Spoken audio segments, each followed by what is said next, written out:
Bueno, mientras todo el equipo está trabajando, porque obviamente la idea era trabajar, o sea, no solamente poder charlar un poco de este tema. Bueno, primero me presento, yo soy el doctor Rafael Maldonado, soy el director de CENIT, que es el Centro de Especializaciones en Nefrología y Diálisis de Villa Dolores. Bueno, ya hace unos meses, hace bastantes meses que estamos trabajando en conjunto con el Hospital de La Paz, en donde su director, Mauricio Ávila, nos convocó para comenzar a hacer un trabajo en las diferentes especialidades que tienen que ver con la nefrología y también con la clínica médica, cardiología, todo lo que está involucrado con las afecciones del riñón. Para nosotros ha sido una gran experiencia. La verdad que hay un equipo grande de CENIT, de médicos que ya después les voy a ir presentando. Y bueno, ha sido un desafío para nosotros importante.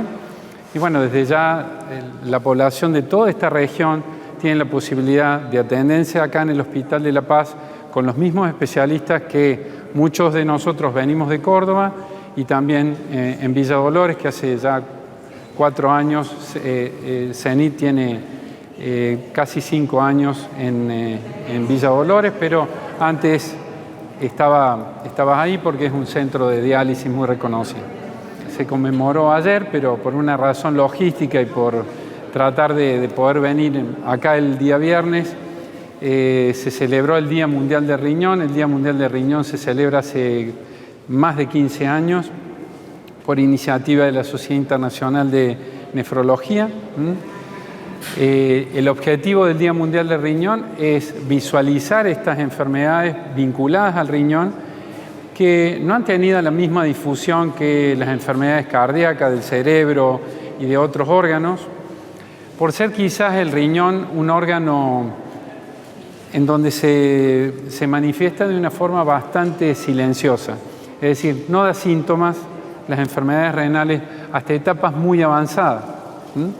Por lo tanto, hay que estar muy atento a pequeños síntomas que ya vamos a ir charlando.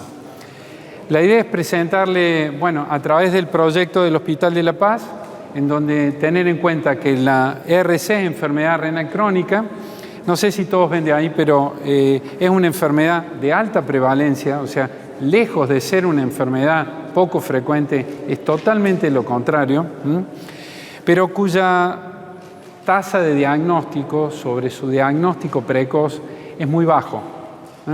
Entonces, la idea de hoy es que todas las personas mayores de 50 años con algún factor de riesgo, como puede ser hipertensión arterial, diabetes, obesidad, sobrepeso, cualquier sobrepeso, o enfermedad cardiovascular, o antecedentes en la familia de algún paciente que tenga enfermedad renal, puede acercarse hasta acá, hasta la municipalidad, gracias a la gentileza del intendente Funes y acá su secretario, que realmente nos han brindado las instalaciones y han tenido la voluntad de generar esta campaña para toda la población de La Paz y zonas de influencia.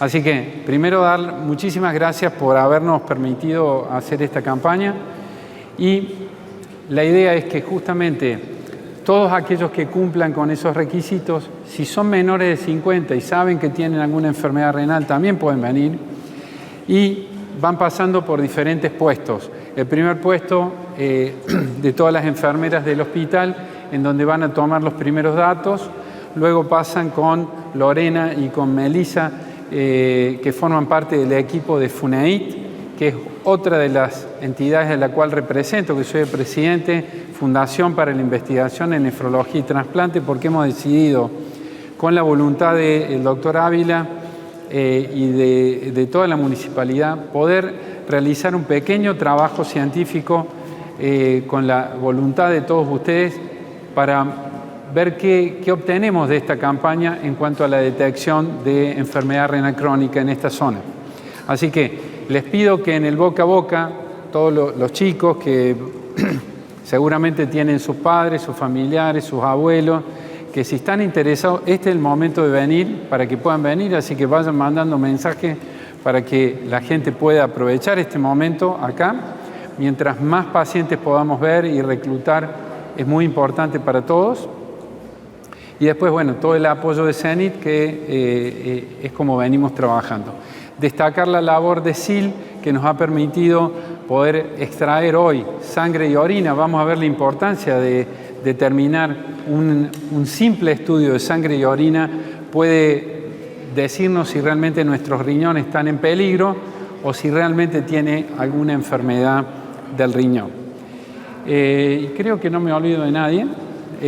Ya estamos todas las presentaciones y obviamente y agradecer al Hospital de La Paz Santa Rita que nos permite estar acá entre ustedes. Bueno, vamos a empezar. La siguiente. Bueno, ¿qué dice la campaña de este año? Es decir, que ¿están sanos tus riñones?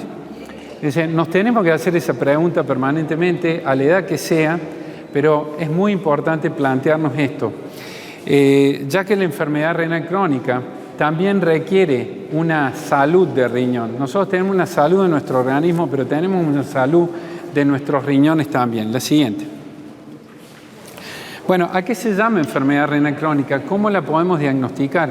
Y bueno, esto es importante decir que se define como la presencia de alguna anormalidad de la estructura del riñón y de la función que por lo menos se mantenga durante 3 meses. Es decir, si a uno le detectan hoy la creatinina, que es un valor de sangre que marca cuál es la función de los riñones, yo dentro de 3 meses tengo que repetirla porque no los conocemos, salvo que ya venga con el diagnóstico ya definido. Entonces tenemos que volver a medirlo para saber si eso es verdad o no es verdad o fue un momento determinado. Con esa creatinina, con ese valor en sangre, un solo valor muy sencillo que se hace siempre, uno puede estimar cómo es la filtración del riñón. El riñón es el filtro del organismo, es el órgano que depura todas las sustancias tóxicas que el organismo tiene que eliminar, los productos de desecho del metabolismo de muchos órganos. Y por último, determinar en la orina la presencia de proteínas o no. Es decir, hay momentos, si usted corre en una maratón o corre en 10 kilómetros, puede eliminarse un poquito de proteínas y eso entra dentro de lo funcional, de lo fisiológico, de lo que cualquier persona puede manifestarse. Ahora, si estando en reposo y no sucediendo nada raro, uno pierde proteínas, eso puede indicar una afección del riñón. Luego de eso, siempre es útil hacer una ecografía, después vamos a orientarlos a cada uno para ver una foto del riñón. La foto nos permite ver algunas cuestiones, pero mucho más preciso es determinar sangre y orina, simplemente en donde nos da muchísima información. La siguiente. Bueno, con esos datos, con la estimación de la filtración y la presencia de proteínas, nosotros tenemos una escala en donde vamos viendo el grado de afección renal. Si nosotros estamos en el estadio 1, la función renal es normal y tiene más de 90 mililitros por minuto, es decir, el riñón filtra, siempre hay una tasa de filtrado, entre 80 a 120 por minuto. Todo lo que vaya por debajo, a medida que va disminuyendo, hay un estadio 2, hay un estadio 3, 4. Ya en el estadio 4, ya la caída de la filtración es tan importante que está muy cercano a necesitar un tratamiento sustitutivo. Nadie puede vivir sin la función de los riñones y cuando el riñón deja de funcionar, ese riñón tiene que ser suplantado con un tratamiento. Gracias a Dios tenemos una máquina que es la máquina de hemodiálisis, en donde permite suplir la función de los riñones, conectándose a través de un filtro a la sangre, que va a limpiar y va a hacer lo que supuestamente hace un riñón de nacimiento. Pero obviamente que no es lo mismo una máquina que los riñones propios. La máquina humana es una máquina perfecta que fue diseñada justamente para cumplir las funciones de una forma impecable. Eso no sucede así y la función se puede reemplazar con una máquina. Pero ya estamos hablando de una etapa final, estadio 4 a estadio 5, donde ya no hay otra solución, el daño se hace irreversible. Entonces, ¿cuál es el motivo de la campaña que tenemos hoy? ¿Por qué están sanos tus riñones? Si nosotros detectamos rápidamente una alteración de la función renal, tanto en las proteínas como en la creatinina, tenemos la chance de dar medicamentos, que hoy tenemos un arsenal de medicamentos muy importante para frenar, para prevenir y de primera instancia y para frenar si ya hay un daño, para frenar la progresión y que no llegue a diálisis o a trasplante. Ya vamos a hablar de eso. La siguiente. Entonces, en la enfermedad renal crónica avanzada, nosotros tenemos el estadio 3 y el estadio 4. La siguiente. Acá está muy dinámico. Entonces, ¿por qué es importante diagnosticar esta enfermedad? Ahí vamos a verlo. Y bueno, es importante por muchos motivos. Las consecuencias se extienden más allá de los riñones.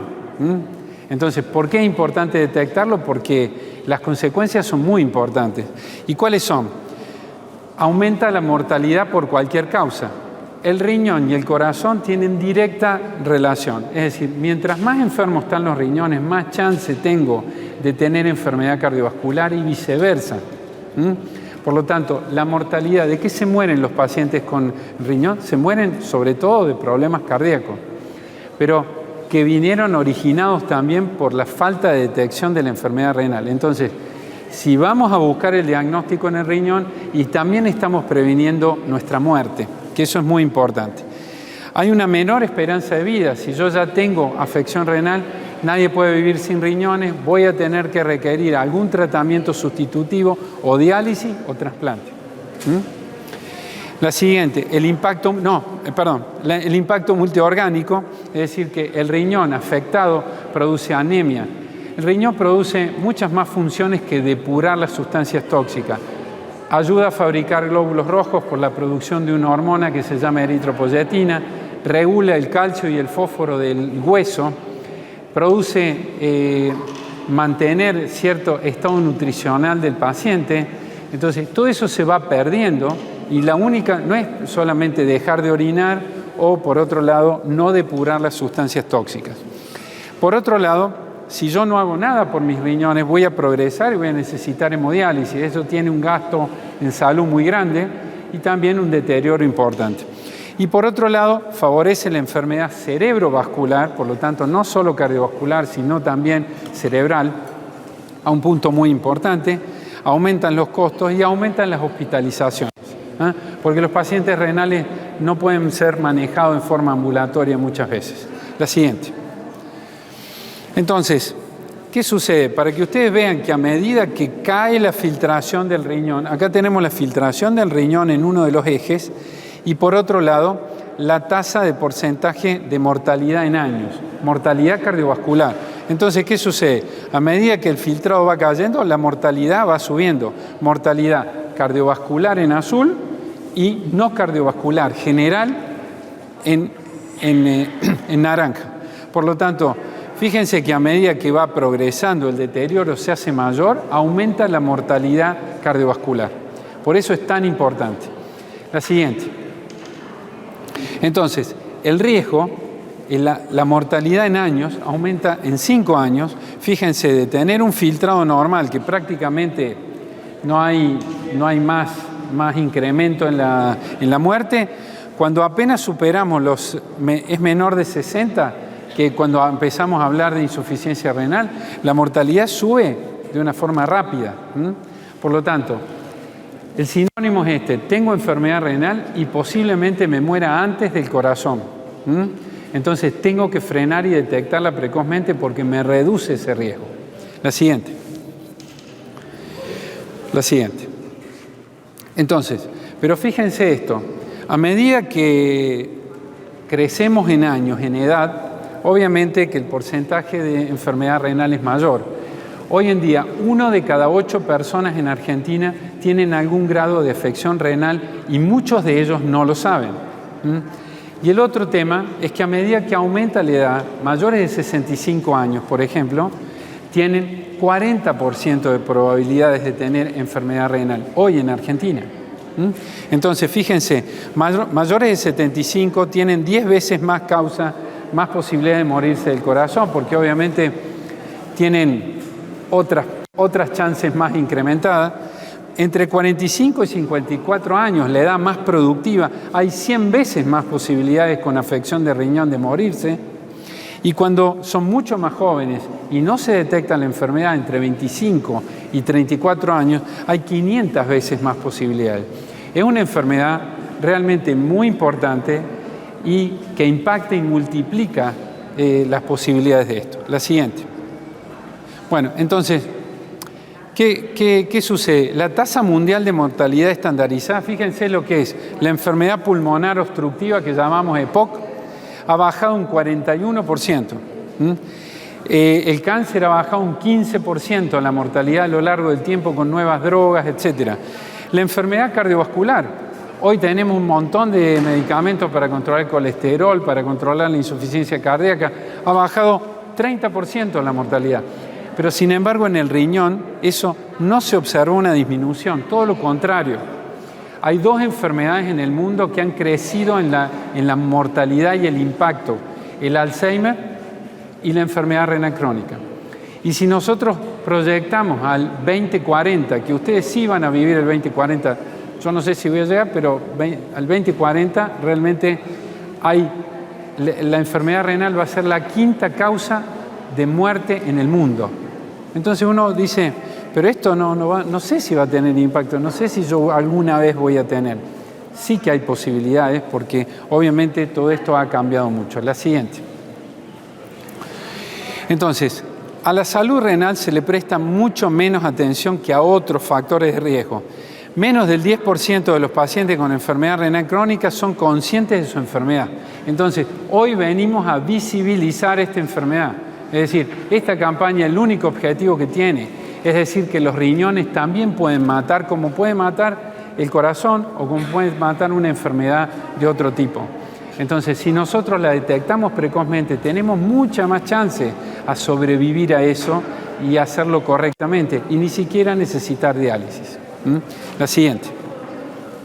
Entonces, ¿cómo se diagnostica la enfermedad renal? Ahora vamos a poner la siguiente. Vamos a poner, Luciano, la siguiente. Pues no pasó. La siguiente. Dale nomás.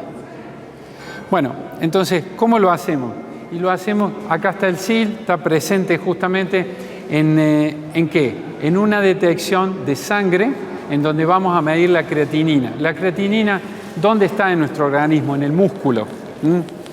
Ustedes, a lo mejor, los más jóvenes, habrán dicho, bueno, voy al gimnasio, me dan productos para ponerme más fuerte, más musculoso.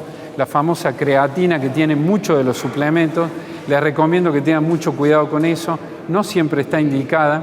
Y eso hace incrementar el valor de creatinina. Y hemos visto causa de insuficiencia renal por ese motivo. Ya que ustedes están justo en el momento para ir al gimnasio, para ponerse musculoso, para todo eso. Entonces, la creatinina está en el músculo, es un biomarcador natural, no es el mejor marcador, pero se elimina por sangre, se determina en sangre y se elimina por orina. Y luego el segundo marcador es la pérdida de proteína por orina, como dijimos, la siguiente, hasta que se va produciendo esa escala. La siguiente. Entonces, los valores de creatinina, ¿de qué dependen? Dependen de la dieta, dependen de la masa muscular y depende de la función renal. Muchos ancianos, cuando van a medirse la creatinina y uno no tiene en cuenta todos estos factores, la creatinina le puede dar bastante parecido a lo normal. 1.4 de creatinina, es hasta 1.2 el valor normal. 1.4 en un anciano puede ser puede realmente manifestar una insuficiencia renal, y 1.4 en un grandote musculoso puede ser totalmente normal. Entonces, hay que tener en cuenta que depende de estos factores, de cómo filtra el riñón, de cómo está la masa muscular y de qué alimentación tiene. La siguiente. La siguiente. Entonces, bueno, la Sociedad Argentina de Nefrología ha realizado recomendaciones para los laboratorios, que bueno, sí las cumple, por supuesto, para ver cómo se determinan estos valores. Y no cualquier laboratorio, porque por eso nosotros somos muy estrictos los nefrólogos para poder afrontar en esto. La siguiente. Y lo segundo importante es medir la tasa de albúmina creatinina, es decir, dentro de las proteínas que se pierden por orina, la albúmina es la más importante, es la que debemos detectar. ¿En qué pacientes? En los mayores de 60 años, en los pacientes diabéticos, que es una causa muy prevalente hoy de enfermedad renal crónica, y la hipertensión, que también lo es. Los obesos también, y los pacientes con enfermedad cardiovascular. La siguiente. Eso con una muestra aislada, que es lo que estamos haciendo ahora. Uno, con retención de 2 horas, junta una muestra aislada de orina, ya no hay que juntar orina de 24 horas, etcétera, porque se hace de una forma más moderna. Entonces, la detección a quiénes, sobre todo aquellos pacientes con mayor edad, pero a partir de los 50 años es importante, personas con enfermedad cardiovascular, personas con hipertensión, aquellos que tienen alguna alteración de riesgo, aquellas personas diabéticas que también estamos controlando la glucemia acá, el azúcar en sangre. Algunas personas, la diabetes es un factor de riesgo muy importante. ¿Qué medimos? Creatinina, medimos orina y si se puede hacer una ecografía más adelante, la hacemos. Entonces, desde ya que es sumamente simple, no hay nada sofisticado, no hay que hacer una tomografía, no hay que hacer una resonancia, no hay que hacer nada raro, sino esto es muy común. La siguiente. Entonces, ¿qué otros factores o comorbilidades o cuestiones que a lo mejor ustedes han sentido de sus padres o han sentido de la población o de los médicos? Entonces, la edad avanzada ya sabemos que es así. Normalmente hay enfermedades autoinmunes. Esta mariposa representa al lupus. El lupus eritematoso sistémico es una de las enfermedades autoinmunes, es decir, donde el organismo genera anticuerpos con propios órganos, y el riñón es un órgano de choque.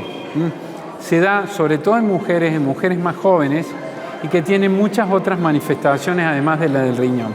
Pero ustedes aquellos pacientes lúpicos también se deberían detectar, o cualquier enfermedad autoinmune que potencialmente pueda impactar en el riñón.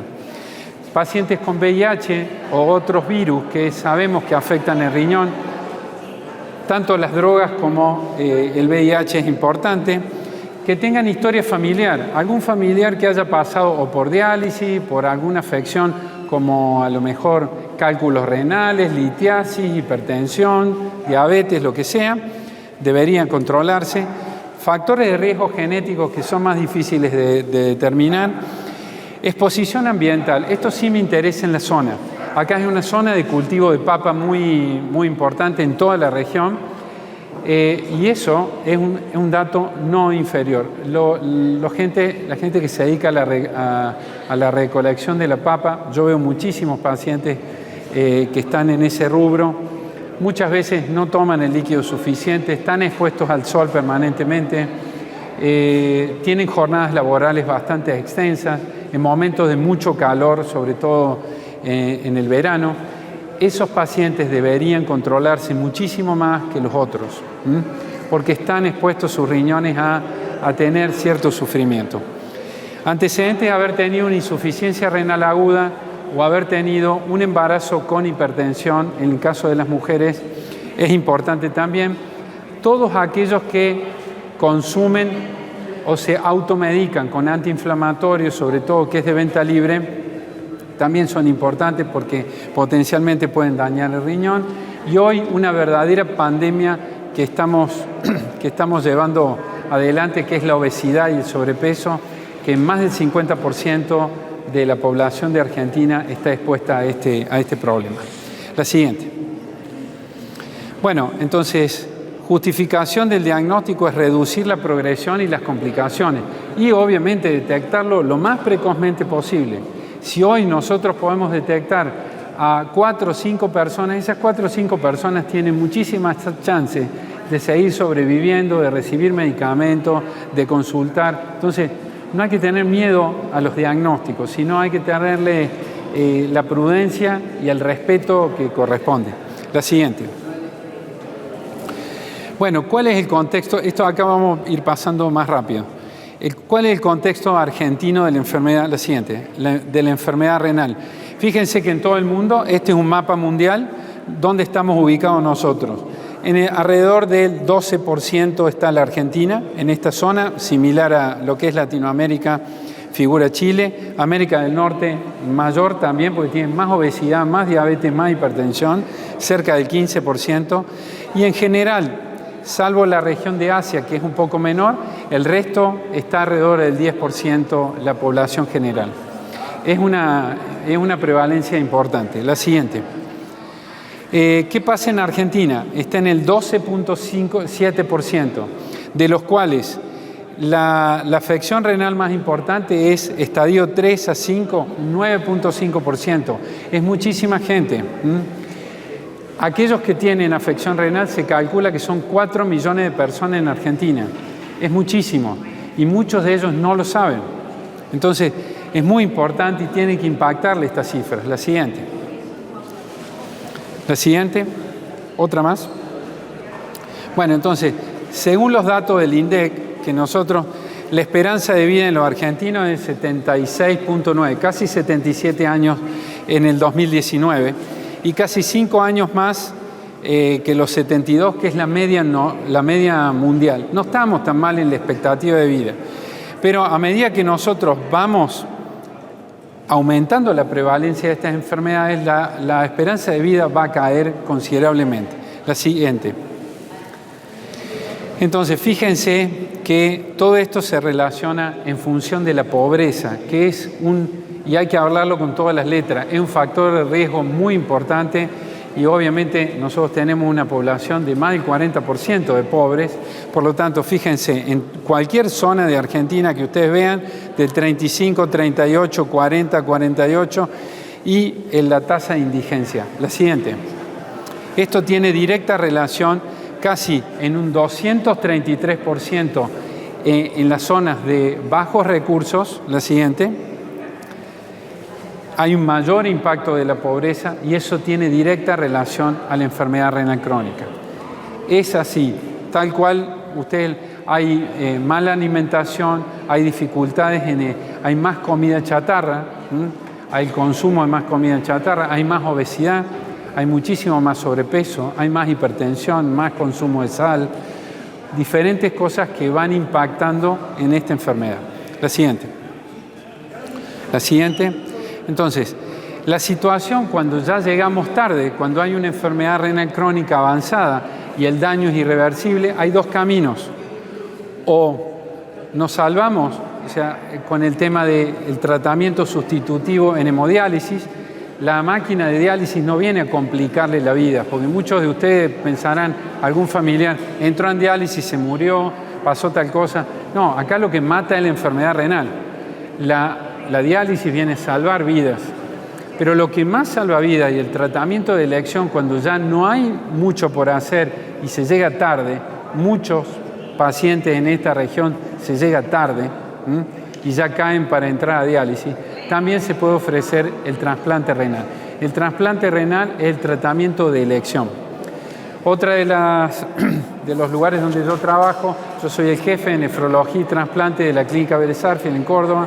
Hace más de 25 años que me dedico a esto y obviamente una de mis grandes pasiones también es el trasplante y hoy en día obviamente hay más de 30.000 pacientes en diálisis, solo 11.000 están en lista de espera y se trasplantan alrededor de 2.500 a 3.000 órganos por año. Por lo tanto, siempre es un perro que no se puede morder la cola, porque nunca alcanzamos a cubrir la demanda de órganos que hay. Entonces, el otro mensaje que quiero dejarles es que, obviamente, que hay que donar los órganos, no solamente algunos pacientes de la familia que están en diálisis pueden hacerlo en vida, estando saludable, uno puede vivir con un solo riñón sin mayores inconvenientes, ya vamos a ver cuáles son las formas de prevenirlo. Y el otro tema es que entrar a diálisis es poder seguir salvando la vida, porque nadie puede vivir sin riñones, sin la función de los riñones. La siguiente. Entonces, bueno, la siguiente. Acá, si nosotros, cuando el paciente ingresa a diálisis, fíjense la tasa de mortalidad, vuelve a subir abruptamente. La siguiente. Por lo tanto, hay que evitar esto. ¿Y cuáles son las causas más prevalentes en la Argentina? Diabetes, hipertensión, glomerulonefritis, que afecta a gente joven. Es una inflamación del riñón que afecta a gente joven. ¿Cómo se detecta? Creatinina y proteinuria, lo que estamos haciendo hoy. La siguiente. Entonces, la siguiente. La que viene. Entonces, el porcentaje de pacientes que hoy acceden a un trasplante aún es bajo. Entonces, no solamente tiene que haber más donación, sino más conciencia de esta enfermedad. La siguiente. Entonces, la atención de la enfermedad renal crónica avanzada no está siendo suficiente. Por eso necesitamos detectarla precozmente en campañas como la que estamos haciendo acá en La Paz. La siguiente. Entonces, recordemos que hay mayor carga de enfermedades cardiovasculares por la salud, y en lo social hay baja calidad de vida, disminución de la productividad, pérdida de empleos, pérdidas familiares y trastornos mentales. Eso es lo que genera esta enfermedad si nosotros dejamos que avance. Es decir, tener un enfermo renal en la familia es algo que altera a toda la familia en este sentido. La siguiente. Bueno, y para ir terminando, obviamente que todo esto lleva a muchísimo mayor costo en salud, o sea que si prevenimos siempre es mucho mejor. Por eso lo que estamos haciendo en el Hospital de La Paz realmente es importante. La siguiente. La siguiente. Bueno, y obviamente no es porque yo sea nefrólogo, pero el nefrólogo es esencial para detectarlo. Entonces, todos aquellos médicos de atención primaria que detecten algún problema de riñón tienen que derivarlo al nefrólogo para que rápidamente nosotros tomemos medidas y veamos dónde está. La siguiente. La siguiente. Entonces, en Argentina, la tasa de nefrólogos es de 27 por millón de población. Usted tiene la ventaja de que acá en la zona hay varios nefrólogos, hay como 5 o 6 nefrólogos que trabajamos encargados de cuidar la salud del riñón. Yo no solamente acá, sino en Córdoba. Y bueno, eso es una de las posibilidades que tienen. Hay que aprovecharlo. Y estamos viniendo a La Paz, o sea que eso es un provecho. La siguiente. ¿Otra más? Bueno, dale más porque ya vamos terminando. Acá. Entonces, ¿cuándo se deriva el nefrólogo? Cuando tenemos una alteración de la función renal, cuando hay algún deterioro agudo que sucedió, que detectaron por primera vez, hay que mandarlo. Cuando hay presencia de sangre en orina, cuando hay presencia de hipertensión y no mejora. La hipertensión no es que hay que ir al cardiólogo. El nefrólogo, el riñón es el órgano número 1 de control de la presión. Por lo tanto, eso es muy importante. Cuando hay cálculos renales, hay muchos cálculos en la región. La siguiente, ya terminamos. La siguiente. Entonces, recordar la incidencia en Argentina, que es el 12.7. La siguiente. Dale nomás. ¿Y cuáles son las estrategias de abordaje? Y bueno, es lo que estuvimos hablando recién. Ecografía, la orina, no me voy a cansar de decirlo, y la presencia y ver cómo está la creatinina en sangre. Y por otro lado, tenemos hoy un montón, si detectamos precozmente, tenemos todos estos medicamentos que ustedes figuran acá para comenzar el tratamiento y poder prevenir y hacer que esa enfermedad no progrese. La siguiente. Entonces, recordar que la diabetes, la hipertensión, algunas glomerulonefritis, la obesidad, son causas de afección renal y producen mucha hiperfiltración. Tener en cuenta todo esto, el hecho de fumar, la edad, sobre todo el uso de nefrotóxicos, el colesterol alto, la diabetes, la hipertensión, son los principales factores de riesgo. Todos aquellos que tengan estas enfermedades o hayan detectado tienen que concurrir al nefrólogo en algún momento o al médico para detectarlo. Y bueno, con SIL y con otros laboratorios estamos en un programa que se llama Detectar para el uso de la creatinina. Hay muchos médicos que todavía siguen usando la urea, que es otro marcador que hoy no se usa para screening, o sea, prácticamente solamente para etapas avanzadas. Hoy la creatinina, hoy se van con dos mensajes, creatinina y albúmina en sangre o proteína en sangre. Esas son las dos mediciones que hay que pedir. Entonces, la campaña es la campaña que nosotros estamos haciendo. La siguiente es de la Sociedad Argentina de Nefrología, por eso la traemos acá. La siguiente. La siguiente. Y bueno, si nosotros detectamos precozmente, vamos a evitar que el paciente ingrese a diálisis. La siguiente. Y si no tuviéramos otra que esa posibilidad, y bueno, podemos recurrir al trasplante, que es otra de las posibilidades. La siguiente. Bueno, seguimos. Dale todo. Entonces, por último, y con esta termino, la enfermedad renal crónica es una enfermedad global, altamente prevalente, como les demostré, de alto riesgo de morirse, de sufrir y morirse. Morbimortalidad significa sufrir y morirse. Es subdiagnosticada, es decir, los síntomas son en fase muy tardía, puede ser hinchazón, decaimiento, dolores musculares, cansancio, puede haber algunas náuseas a la mañana, cosas muy poco significativas. El reconocimiento de los profesionales sanitarios, el utilizar métodos diagnósticos, que es de alto costo, por lo tanto, si rápidamente la prevenimos vamos a gastar mucho menos. Y la detección temprana es fundamental. Hoy el mensaje es que necesitamos detectar esto en forma temprana, práctico, rápida,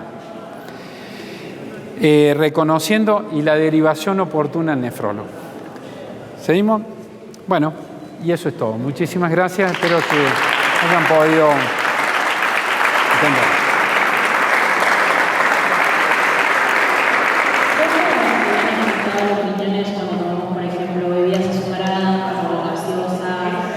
Cafeína, bebidas energizantes. Muy buena pregunta. ¿Cómo es tu nombre? ¿Cómo es tu nombre? ¿Cómo? Ami. Ami, como el niño de las estrellas. Niño. Exactamente. Lean ese libro. Lean ese libro que realmente es una inspiración espiritual realmente muy importante. Bueno, Ami, excelente pregunta. Primero vamos con las bebidas azucaradas. Las bebidas azucaradas, estamos hablando de gaseosas regulares, gaseosas light un poco menos, o cualquiera de las bebidas energizantes que traen mucha azúcar, a largo plazo producen diabetes. Ya está totalmente demostrado que producen diabetes. Si uno hace un paneo general, no veo en este grupo muchos pacientes que tengan sobrepeso. Parecería que están bastante saludables ustedes, pero realmente es importante que se cuiden muchísimo de las bebidas azucaradas y sobre todo de todo lo que contiene azúcar en exceso. Hoy hay que tratar, los hidratos de carbono no son indispensables para vivir. Miren lo que les estoy diciendo. Sí las proteínas, sí los aminoácidos, sí las grasas, que estén en mala prensa, es decir, las grasas tapan las arterias, esto. Hoy se favorece al consumo de comida real. ¿Qué es el consumo de comida real? Carne, verduras, pueden algunos ser vegetarianos, pero la verdad que no se compara el nivel nutricional de los alimentos de vegetales con los alimentos que provienen de la carne. Desgraciadamente, o sea, por más que yo respeto mucho a los veganos, a los vegetarianos, pero no se producen. Entonces, bebida azucarada contestada. ¿Daña el riñón? Sí, daña el riñón por la fructosa. Los mecanismos de fructosa ya es un poco más técnico lo que te voy a decir, pero tarde o temprano dañan a nivel tubular el riñón, a nivel de diferentes estructuras del riñón. Entonces son muy perjudiciales. La otra pregunta que es muy común entre los adolescentes y entre las personas jóvenes, el uso de Red Bull, el uso de bebidas con cafeína y alto contenido en cafeína.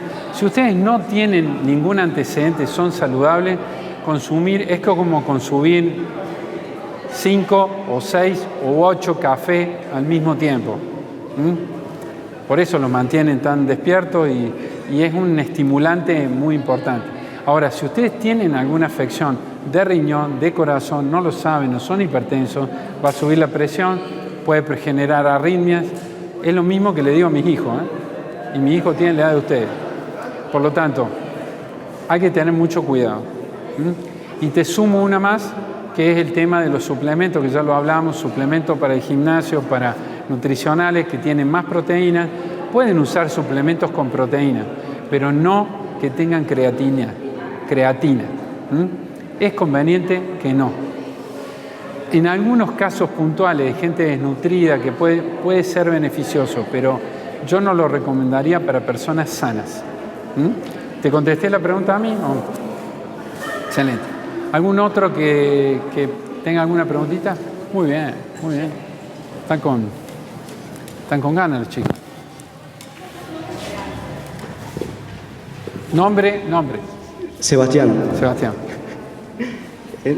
Quería saber por qué la creatina no es recomendable en cuerpos sanos. Bueno, la creatina, porque la forma química es la creatina, que viene en polvo, viene junto con otra, que usted lo debe haber buscado por algún lado. Pero la creatina, ¿qué significa?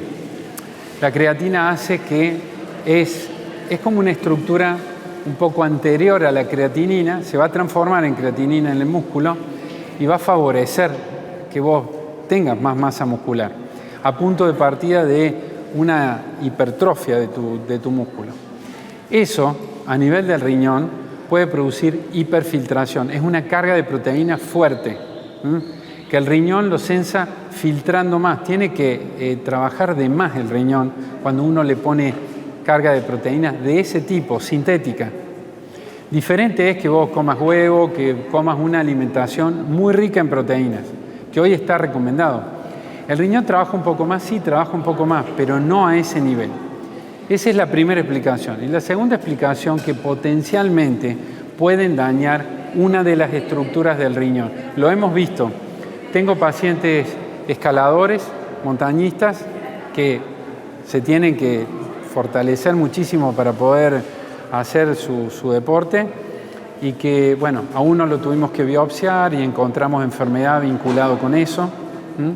Me dedico mucho a la investigación de esto, o sea, la fundación que yo dirijo hace 25 años se dedica justamente a la investigación de todos los problemas renales. Entonces, sin asustarlo, pueden usarlo a lo mejor muy controlado por alguna nutricionista y ir cada tanto al nefrólogo. Pero eso les va a subir la creatinina. Cuando ustedes se midan la creatinina va a estar más alta. Porque es una sustancia sintética que aumenta mucho el músculo y hace trabajar de más al riñón. Entonces, potencialmente, a lo mejor ahora no lo notas, va a tener tu músculo va a ser un fortachón, pero más adelante puede que tus riñones se puedan dañar. Y el efecto tóxico directo existe, por lo tanto, y está reportado. Entonces, mi misión es hablarle con la verdad. Buenas. Tenía una pregunta de cómo afecta el alcohol al riñón. Tiago, buena pregunta.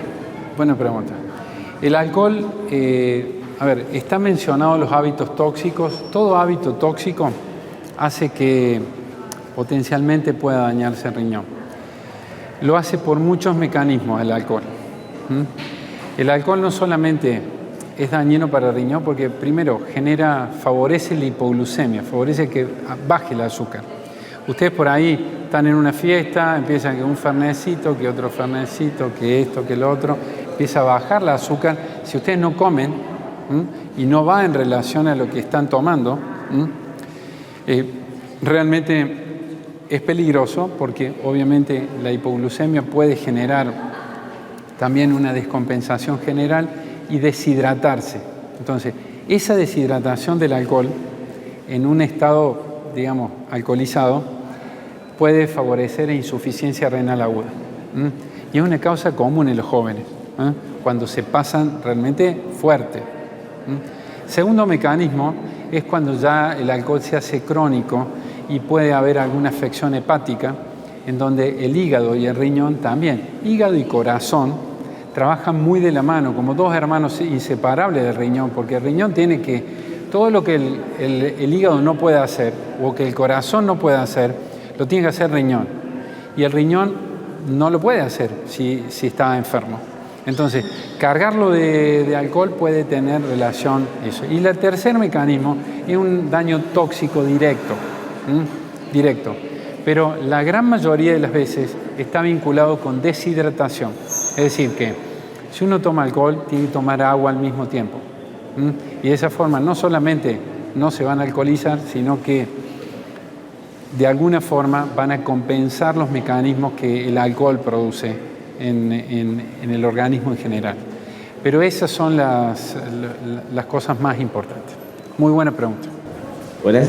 Bueno, mi nombre es Santino. Y yo quería hacer una pregunta, si las personas con enfermedad celíaca tienen o aumenta el riesgo de enfermedad renal. ¿Qué me cuenta? Usted tendría que saber medicina porque esa pregunta es muy atinada, es muy... O la buscó en Google, o usó ChatGPT, o... No, mentira. Pero no, estoy hablando más acá. Digo, muy importante porque la enfermedad celíaca tiene directa relación con lo que se llama una enfermedad del riñón. Es mucho más prevalente en una enfermedad del riñón que se llama nefropatía por IgA. A lo mejor lo has sentido nombrar. Todos los celíacos tienen una alteración de la mucosa intestinal en la absorción de alimentos. Esos celíacos tienen más propensión a generar una inmunoglobulina que es muy protectora para nosotros, está en todas las mucosas. Está en la mucosa oral, en la mucosa intestinal. El intestino, imagínate que junto con la piel posiblemente es uno de los órganos más extensos que tengamos en el organismo. Entonces, y hoy en el intestino dicen que es el segundo o tercer cerebro del organismo porque estamos hablando que ahí está la microbiota, ahí está la cantidad de gérmenes que están dentro nuestro y que hacen un microsistema dentro de eso para favorecer la absorción. Uno de los problemas que hay en la enfermedad celíaca es justamente la disminución de la absorción intestinal y eso está vinculado con un déficit de inmunoglobulina A, que es la que está a cargo de frenar las cosas que no deben entrar al organismo.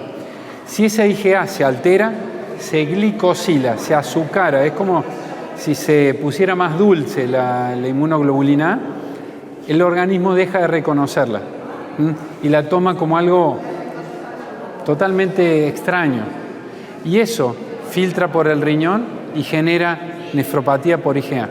La glomerulonefritis, la inflamación del riñón más común en el mundo, mucho más en los asiáticos que en nuestra región, pero nosotros tenemos, hace 20 años que estudio la glomerulonefritis por IgA. Y hay un 20-30% de celíacos que tienen esa enfermedad.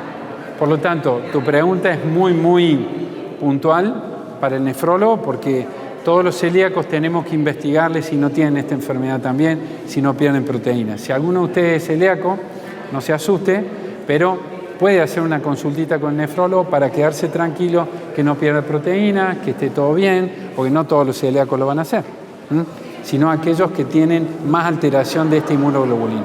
Excelente pregunta. Otra pregunta que tenía es ¿por qué en esta zona varias personas tienen problemas en los riñones? Pero en especial, ¿por qué en esta zona se produce? A veces. Bueno, ojalá que el doctor Ávila, usted lo vamos a convocar para trabajar con nosotros. Ojalá que el doctor Ávila se acuerde de las cosas que yo le decía hace 4 años posiblemente, o un poquito antes. Dice, Tiago está interesado, dice, ¿por qué en esta región? Dice, se nota que hay mayor incidencia de enfermedad renal. Entonces, una de las cosas que charlábamos con Mauricio hace unos años, y por eso yo estoy acá y él me ha convocado en este momento, es que justamente, como yo soy investigador hace muchos años, y cuando uno es investigador, y los invito a que todos sean un poco investigadores, uno observa mucho más, observa qué sucede. Entonces, cuando yo vine acá a esta zona de Tras la Sierra, lo primero que observé es que muchos pacientes de esta zona llegaban a Villa Dolores con enfermedad renal, pero enfermedad renal muy avanzada. Entonces yo me planteé, la pregunta que vos te planteás es la misma que yo tengo todavía, y no puedo contestarla todavía, porque la idea es que a partir de esta campaña nosotros nos planteemos hipótesis de trabajo para poder investigar este grupo poblacional, a ver por qué sucede eso. A ver, hasta ahora no hay estadísticas concretas, ¿eh? Por eso uno de los temas que ahora le vamos a dar la palabra a Mauricio, justamente es tratar de ver si podemos hacer algo para poder contestar esa pregunta. No sabemos si es cierta, Tiago, pero la observación que nosotros hacemos como clínicos, como investigadores, es que aparentemente sucede eso. Hipótesis hay un montón. El cultivo de la papa puede ser, la exposición solar, hay un montón de cuestiones que no es echarle la culpa a la papa, sino a los medios, cómo trabaja la gente, a los agroquímicos, a la deshidratación, la exposición al sol, la falta de líquido. Sí, otra teoría que tenía un antiguo profesor mío, el doctor Gramática de la universidad, era que, por ejemplo, estas son zonas que eran poblaciones muy cerradas, en la cual hay mucha consanguinidad. Entonces eso también, la consanguinidad favorece que hay determinadas enfermedades que están ocultas en nuestro ADN, y cuando hay consanguinidad y hay personas que tienen esas mismas enfermedades ocultas, puedan después hacerse evidentes en las siguientes generaciones. Esa también puede ser otra teoría de eso. Después se va a encargar en dilucidarlo acá el doctor con la fundación. O sea, esto es un trabajo que recién está empezando, y bueno, va a terminar dando el doctor seguramente cuál es el motivo principal de que en la zona haya tanta enfermedad renal. Yo hace muchos años trabajé con él, nos seguimos poniendo en contacto, y bueno, algo que nos planteamos hace mucho tiempo fue esa pregunta: ¿por qué en La Paz, Luyaba, toda esta zona hay tanta enfermedad renal? Entonces, bueno, hay mucha poliquistosis, que son enfermedades hereditarias. Entonces seguramente hay un gran carga genética en estas enfermedades. Entonces, bueno, para eso está la fundación, para empezar a investigar eso. Es muy interesante, sinceramente es muy interesante. No es que hay que ponerle rótulo a La Paz y a la región, pero eso es lo que observamos. Y yo los invito a que ustedes hoy son agentes de cambio. Ustedes hoy saben un montón de enfermedades renal crónicas, saben por qué se afectan los riñones, cómo se detectan. Hoy aprendieron un montón de cosas. Entonces, eso hay que trasladarlo a la familia, para que la familia se anime también a consultar, porque hay mucha gente que está en esta región viviendo muy pacíficamente, como lo dice el nombre de la localidad, lógicamente, porque acá más paz que en La Paz, imposible. Y muchas veces eso hace que también la gente a lo mejor tenga cierto temor de ir al médico, que le descubran cosas, pero si uno lo detecta precozmente tiene más chances de poder sobrevivir a eso. Entonces los invitamos que todos los familiares de ustedes que tengan dudas, abuelo, tío, primo, hermano, que se lleguen a La Paz. Hoy hay un plantel médico que, gracias a que el doctor ha tenido la visión de poder armarlo y llamarnos para poder darle una mano, creo que es una oportunidad enorme de que ustedes tienen muchos especialistas a mano que permiten ayudar en esto. Entonces, desde ya que están invitados ustedes a ser agentes de cambio con su propia familia y con todos los vecinos, con todas las personas. Che, anda, controlate los riñones, con un simple análisis podemos detectarlo. La enfermedad genética que comentaba Mauricio, la poliquistosis renal, es una enfermedad, es la número 1 en el mundo, ¿eh? Es la enfermedad genética. Hoy se saben perfectamente que son 3 genes los que están involucrados, dónde están. Hoy es un poco caro la determinación, pero hoy con una simple ecografía, viendo un montón de quistes en gente joven, más la determinación de creatinina y proteína, como estamos haciendo hoy, la detectamos fácilmente. Hola, me gustaría gustaría preguntar cómo funciona el tema del trasplante de riñón. Bien, muy bien, muy bien. Gracias por la pregunta porque Mauricio me carga porque obviamente soy un apasionado de eso hace muchísimos años. Creo que hago medicina que hice medicina para poder hacer eso. Soy joven, pero tengo 55 años, pero hace muchos años que soy médico, casi 32 años. Y bueno, cuando los riñones fallan, y esto es un concepto que les quiero dejar bien claro, cuando los riñones fallan no es que tienen que ir a diálisis sí o sí. Yo tengo un centro de diálisis acá en Villa Dolores y podría decirle, no, todos tienen que ir a diálisis. No, sino hay que poder analizar ese caso y ofrecerle el primer tratamiento, el número 1, el que consigue la mejor sobrevida de esta enfermedad. Si uno reemplaza, cuando uno tiene la afección de los riñones y consulta a tiempo y puede acceder a un riñón donante fallecido o donante vivo, donante fallecido uno tiene que entrar a la lista de espera, primero estar en diálisis, entrar a la lista de espera y competir con un montón de pacientes en lista de espera. Esa lista de espera tiene muchísima gente. El promedio de tiempo que uno espera en Argentina para recibir un riñón es una mala noticia. Son casi 6 años promedio. Algunos lo logran a los 2 años, otros lo logran a los 10 años de diálisis. Por lo tanto, una de las cosas que más favorezco, que más impulso, es la donación en vida.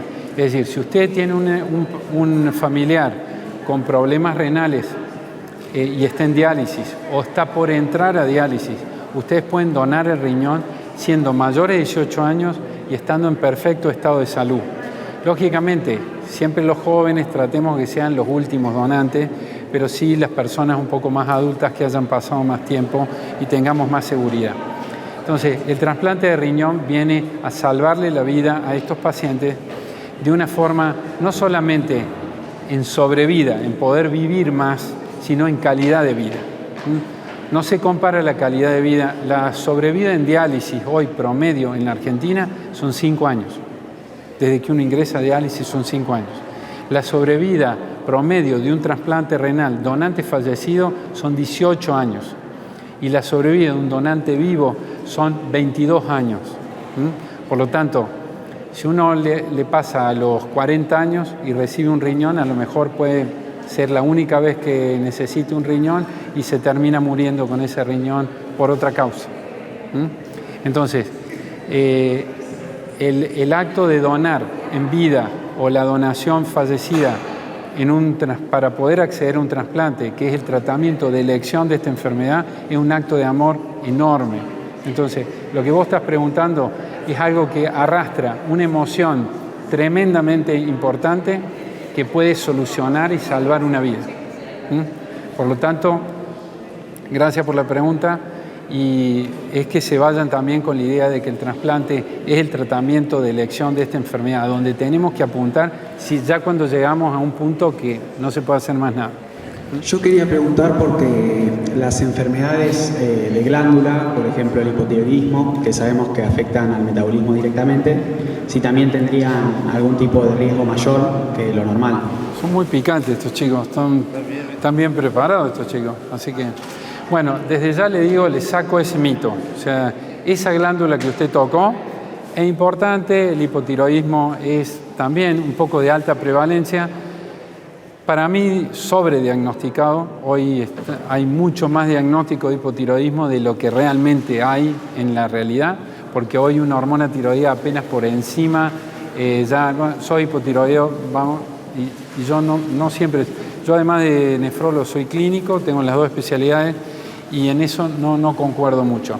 El hipotiroidismo no tiene mucho que ver con la afección renal, hay muchos pacientes renales pueden tener hipotiroidismo, requieren más ajuste de la hormona y una serie de cosas, pero no es una glándula que tenga directa relación con el riñón. Pero ya que toco, la tiroides está en el cuello y detrás de la tiroides sí hay unas glandulitas muy chiquitas que son las paratiroides. A lo mejor ni las sintieron nombrar en su vida, pero las paratiroides son 4 y están exactamente por detrás. La tiroides es como una H. Y atrás hay 4 glándulas. Esas glándulas, las paratiroides, son glándulas que regulan el calcio y el fósforo, regulan todo el metabolismo del hueso. Eso es una de las funciones más importantes del riñón. Y una alteración de la función del riñón puede llevar a baja de calcio y suba de fósforo. Y esa combinación lleva a que las glándulas paratiroides crezcan de una forma desmesurada. Entonces se genera lo que se llama hiperparatiroidismo. O sea, lo contrario al hipotiroidismo, pero relacionado a las paratiroides. Hiperparatiroidismo. Y eso hace que el organismo se descalcifique, se dañen los huesos y todo eso. Y es una de las afecciones o complicaciones que tenemos en los pacientes renales y en los pacientes que están en diálisis. Te la traté de dar vuelta para aprovechar a contarles eso. Y la sobrevaloración que se hace, por ejemplo, la sobrevaloración que le estaba explicando recién el doctor de la patología tiroide y ansiedad también, porque hay ciertos mitos urbanos de que, por ejemplo, hoy estoy subiendo de peso abruptamente, seguro que tengo hipotiroidismo. Le echan la culpa a la tiroides nomás y por ahí no controlan la dieta, la ingesta de comida chatarra, gaseosa y todo eso. Tal cual. Yo soy trasplantado de hace 6 años. Empecé con diálisis al año. Me pusieron el catéter a la semana de vida. Me sacaron el riñón, mi primer riñón a los 5 años. Después a los 10 tuve el trasplante y el 25 de agosto se hacen 6 años que estoy trasplantado. ¿Qué edad tenés? 16. 16. ¿Cómo es tu nombre? Tobías. Tobías. ¿Cuál fue la causa de tu insuficiencia renal, Tobías? ¿Te acordás? Espere. Reflujo, síndrome urémico hemolítico. ¿Te acordás? Fue del riñón, fue un tema de... Me dijeron que tenía síndrome de ciruela en pasa. Bien, está. Bueno, obviamente es muy bueno tener la experiencia todavía porque es una experiencia viva, ¿eh? Y eso, o sea, después cuando terminemos de hablar le vamos a dar un aplauso todavía porque es muy importante que él se anime a compartir eso. Y desde ya, la afección que hubiera dañado tus riñones llevó a que él requiera diálisis peritoneal, que es una diálisis que no hablamos nosotros, pero que en los niños se usa mucho. En vez de usar el filtro y la máquina y la sangre para filtrar, se utiliza el peritoneo. El peritoneo es como un celofán que cubre, aprovecho para contarle eso a los chicos, es un celofán que cubre, es como una membrana, como si fuera un celofán que cubre los intestinos. Entonces, si yo meto un catéter ahí, uso esa membrana natural como filtro. Entonces, meto líquido ahí, filtra por el peritoneo, lo saco por otro cañito ya y después de 2 horas de retención de ese líquido en la panza. Eso se llama diálisis peritoneal. Para los chicos es muy recomendado para evitarle la hemodiálisis. Nosotros, otra experiencia para hacer mención, hace muy poquito hemos tenido una chica, voy a contarles el nombre nada más, Melanie, que de Mina Clavero, que también tuvo otra afección de los riñones, 11 años, estuvo en hemodiálisis porque era una chica ya más desarrollada y estuvo con nosotros unos meses y recibió el trasplante muy recientemente, así que ha podido salir de diálisis, es una alegría enorme para nosotros. Primero, es buenísima tu experiencia, Tobías, te agradezco que lo hayas compartido, porque la idea es justamente que los niños que sufren esto también tienen una sobrevida, y es un poco lo que preguntabas vos. Él está vivo hoy gracias justamente a eso, a que ¿quién te donó? Fue un donante fallecido.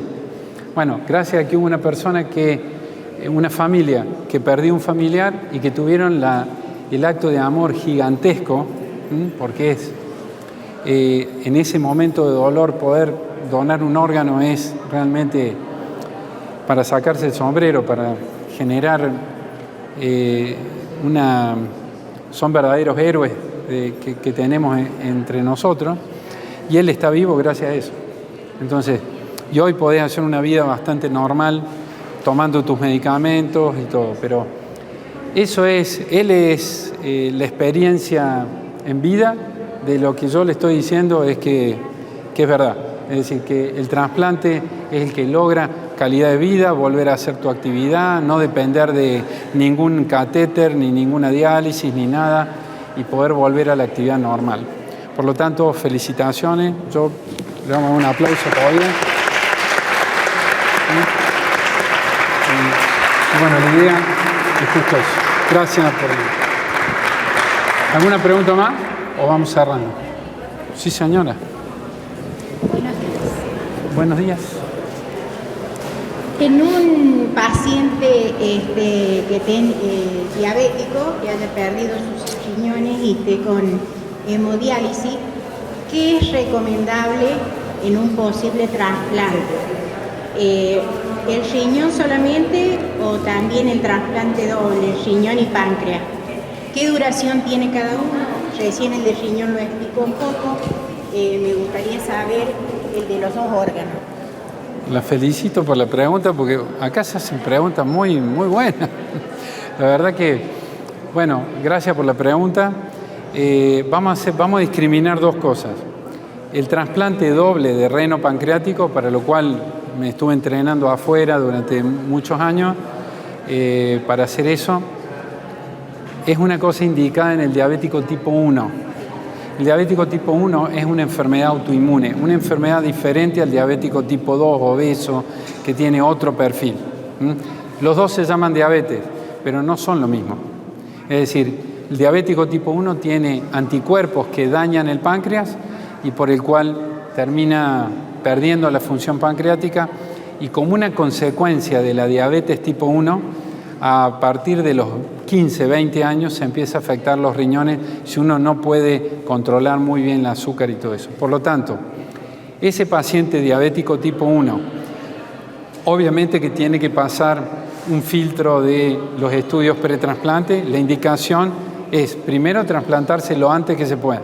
Un diabético en diálisis tiene la peor sobrevida de todos los pacientes, justamente por la afección vascular, porque la diabetes, tarde o temprano, es una afección de los vasos sanguíneos. Produce más infarto, produce más accidente cerebrovascular, produce un montón de cosas. Entonces, mientras antes se pueda trasplantar, doble, si es diabético tipo 1. El diabético tipo 2, en algún momento, para ir al trasplante doble primero, el diabético tipo 2, que ha perdido la función pancreática, está en una fase muy avanzada, si es que llega en condiciones desde el punto de vista vascular, también puede ser candidato a un trasplante doble, pero es anecdótico. Hoy el trasplante de páncreas ha caído muchísimo en el mundo. ¿Por qué motivo? Porque hoy hay muchísimos más medicamentos para controlar la diabetes. Hay insulinas más sofisticadas que ayudan. Hay insulinas que duran una semana. Ya están en investigación. ¿Es recomendable el trasplante? Por supuesto. O sea, el trasplante doble... Bueno, el trasplante doble tiene un poco menos de duración que el trasplante de riñón, pero el promedio es 15 años. Y obviamente hay veces que el páncreas, cuando anda bien, puede durarle casi toda la vida porque es un órgano que tiene menos rechazo que otros órganos. Y el trasplante de riñón, el hecho de tener un trasplante doble hace que se trasplante inmediatamente. Imagínense que trasplante reno-pancreático, trasplante doble, tiene prioridad inmediata para hacerlo. No es como el riñón que pueden esperar muchas horas, es un órgano más noble. Páncreas no puede esperar, se hace en menos de 6 horas. ¿Me entienden? Entonces, si lo hacen menos de 6 horas, eso recupera rápidamente y el riñón se beneficia enormemente porque sufre menos. Entonces salen orinando inmediatamente. Los vaivenes del azúcar van a depender si el páncreas funcionó o no. Hay veces que ponen trasplante doble, el páncreas no funciona y sigue andando con el riñón, al menos sale de diálisis, pero sigue siendo diabético. Entonces, y el diabético tipo 2, la recomendación no es trasplante doble y es trasplante de riñón cuando ingresa a diálisis, o antes de diálisis. Pero los dos tienen muy mala sobrevida en diálisis, son los pacientes que más sufren en diálisis. Entonces, La indicación de trasplante para las dos situaciones es de primera línea, de primera línea. Hoy hay menos órganos, desgraciadamente. Hoy no es tan frecuente el trasplante reno-pancreático porque hay menos páncreas. ¿Por qué? Porque se requieren donantes multiorgánicos, donantes que hayan donado, que estén muy bien mantenidos, que hayan sufrido casi nada como donantes, que sean jóvenes. O sea, un montón de requisitos para que el páncreas ese sea trasplantable y que todo funcione bien.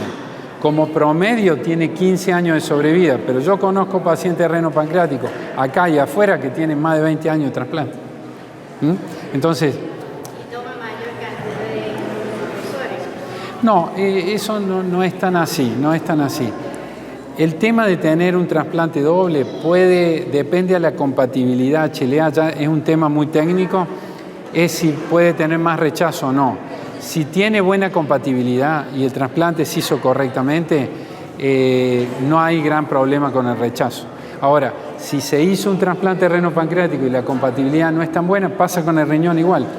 Hay menos sobrevida porque hay más posibilidad de rechazo. Hoy hay más drogas para tratar el rechazo. Entonces, hay muchas más posibilidades. Pero la posibilidad de un trasplante reno-pancreático real es muy superior a la diálisis. Muy superior a la diálisis. Sí, anda cerrando si vos querés, como quieras. En primer lugar, bueno, muchas gracias por haber venido, chicos, y por las preguntas que estuvieron aportando. Darle las gracias ya al doctor Maldonado y a su equipo que se han hecho presentes hoy acá. Y para dejarles una semillita para que ustedes la siembren, ya sea con sus compañeros, en sus familias. Recién el doctor dijo que el donar un órgano es un acto de amor. Y es verdad, porque ustedes piensen que muchas veces, si bien ahora las leyes amparan mucho más el tema de la donación, es como que ya se sobreentiende que un paciente que está con muerte cerebral, esos órganos van a ser donados. A veces la familia se opone un poco. Antes, si la familia decía que no se podía hacer los trasplantes. Actualmente sí, porque la ley lo ampara. Y eso que le dijo él que es un acto de amor, porque una familia que está en un momento terrible de duelo, que decida donar un órgano de su familiar, de su ser querido, para salvar otra o varias vidas, porque acá en el Hospital de Vida Dolorosa les quería comentar de que ya llevamos 4 ablaciones exitosas, y de esas 4 ablaciones se han salvado no menos de 15 vidas, con los diferentes órganos que han salido, porque sale un órgano a Buenos Aires, un riñón a Córdoba, seguramente le va al doctor, y así, un páncreas, corazón, ¿no es cierto? Entonces yo creo que ustedes siembran en su familia esa semilla de ese acto de amor que es el donar órganos, ¿saben?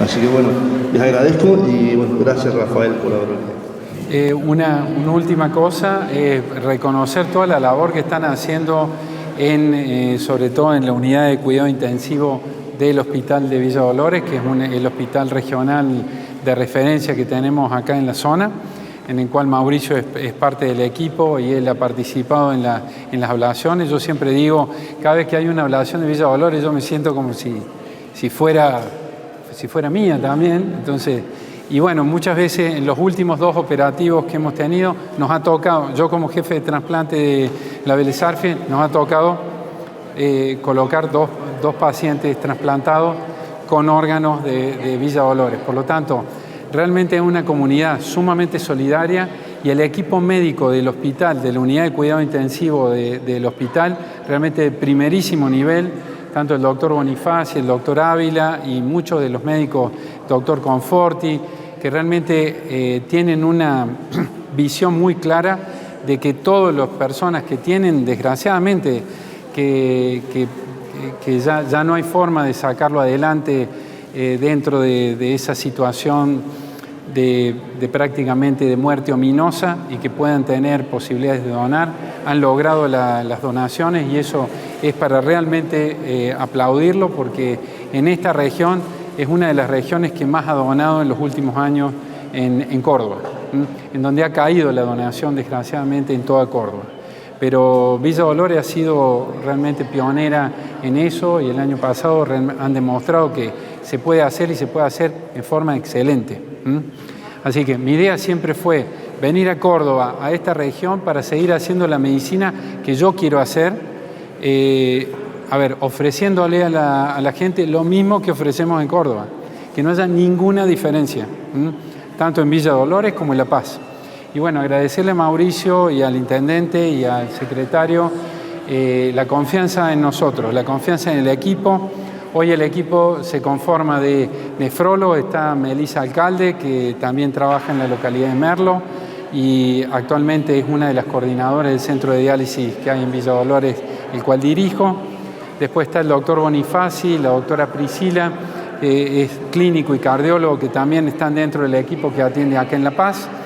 La doctora Cecilia García, que es una diabetóloga de primer nivel. Hay pocos diabetólogos de la región que realmente tengan el título de diabetólogo, así que le recomiendo que cuando usted tenga un paciente diabético importante, Cecilia García es de primerísimo nivel, formada en Córdoba, con todos los antecedentes, y la verdad que es un hallazgo para mí como parte del equipo muy bueno. Y la doctora... Actualmente están en el Hospital de La Paz. Usted lo tiene en el Hospital de La Paz y puede pedir turno cuando usted quiera.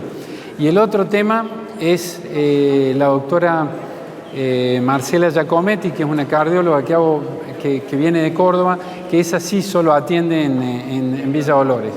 En Villa Dolores, en el centro nuestro, en Cenit, estamos, ya esto es chivo, digamos, pero bueno, tenía que hacerlo. Así que estamos armando lo que se llama unidad cardio-reno-metabólica. Es decir, todas las enfermedades metabólicas, obesidad, diabetes, hipertensión, problemas cardiovasculares, van a tener la atención por un equipo que tiene interacción entre el equipo. Nosotros trabajamos en equipo verdaderamente, con la camiseta puesta así, como la del Día Mundial del Riñón. Y de esa forma es como se logran los beneficios y también que la gente no tenga que cruzar la alta cumbre para conseguir una buena atención, sino que tratamos de prevenir, tratamos de diagnosticar precozmente. Si después hay que hacer estudios complejos, por supuesto van a ir a Córdoba, pero tenemos muchas posibilidades hoy de atender de una forma mejor. La idea es mejorar la calidad de atención en esta región. Yo, como último, invitaría a todos los chicos que se saquen una foto con nosotros, así armamos una foto grupal que estaría bueno.